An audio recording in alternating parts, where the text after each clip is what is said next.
This is our shared home. Yet once it was nothing but a realm of untamed forests and restless primordial oceans, until they arrived bearing light and hope. They offered a part of themselves in sacrifice, breathing life into this land and gifting it to us. By shaping us in their image, they became our creators, our progenitors. They left behind a legacy of nature's harmony and the balance of thought. But there were others, those who envisioned a different fate for us. They offered us the forbidden fruit, unlocking secrets that should have remained forever sealed. They planted seeds of doubt in our minds and unease in our hearts, awakening dangerous new desires.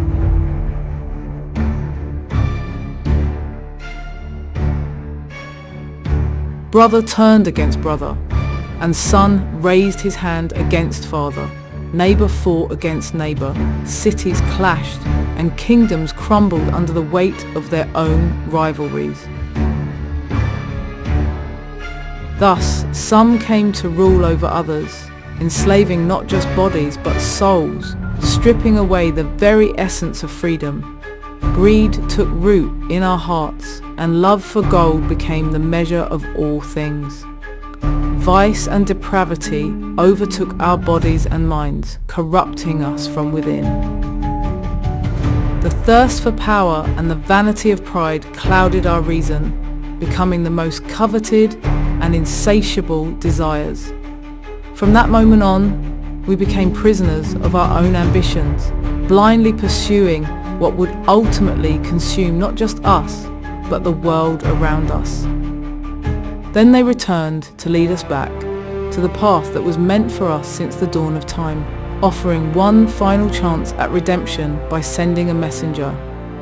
They chose a maiden, pure in spirit and body, so that within her a new life could be conceived.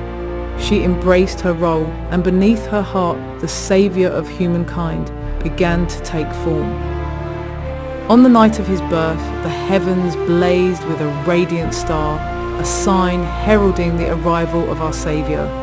When he came to understand his purpose, he began to teach us, conveying the will of our creators.